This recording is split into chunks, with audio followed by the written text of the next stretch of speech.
Holidays-nale, adu namma GT Holidays da. GT Holidays, South India's #1 travel brand. You know you are special when you're with GT Holidays. Karur Mayanur Kaveri கதவணைக்கு இன்று காலை நிலவரப்படி 98,934 கன அடி நீர் வருவதால் காவிரி கரையோர பகுதி பொதுமக்களுக்கு வெள்ள அபாய எச்சரிக்கை விடுக்கப்பட்டுள்ளது. இது குறித்த கூடுதல் விவரங்களை செய்தியாளர் பார்த்திபன் வழங்க கேட்கலாம். பார்த்திபன் வணக்கம். மாயனூர் காவிரி கதவணைக்கு 98,934 கன அடி நீர்வரத்து வந்து கொண்டிருக்கிறது. இதனால் காவிரி கதவணை திறக்கப்பட்டிருக்கிறது. அங்கு இருக்கக்கூடிய பொதுமக்களுக்கு வெள்ள அபாய எச்சரிக்கையும் விடுக்கப்பட்டிருக்கிறது. மேலும் இந்த நீர்வரத்து அதிகரிக்க கூடுமா? சொல்லுங்க.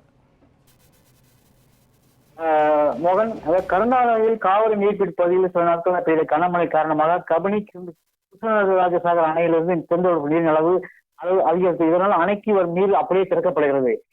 இதனை அடுத்து மேட்டூர் அணைக்கு நீர்வரத்து படிப்படியாக அதிகரித்து 1,00,000 கனஅடியாக கடந்தது. இதனால் அணையிலிருந்து காவிரி ஆற்றில் வெளியேற்றப்பட்ட உபரி நீரின் அளவு இன்று காலை 8 மணி முதல் 1,00,000 கனஅடியாக வெளியேற்றப்படுகிறது. இந்நிலையில் கரூர் மாவட்டம் மாயனூர் காவிரி கதவணைக்கு இன்று காலை நிலவரப்படி 98,934 கனஅடி வந்து கொண்டிருக்கிறது.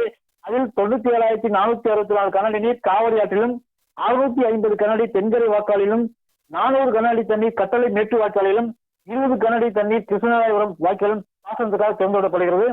மேலும் மாயனூர் காவிரி ஆற்றில் நேற்று 27,000 கனஅடி நீர் வந்து கொண்ட நிலையில் தற்போது இந்த காலநிலைப்படி 98,910 கனஅடி நீர் வந்துவிட்டதால் மாயனூர் கதவணை பகுதி கடல் போல் காட்சியளிக்கிறது.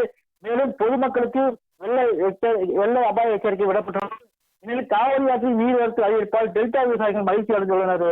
மோகன், மாயனூர் கதவணைக்கு 98,934 கன அடி நீர்வரத்து வந்து கொண்டிருப்பது தொடர்பான விவரங்களை வழங்கியதற்கு நன்றி பார்த்திபன்.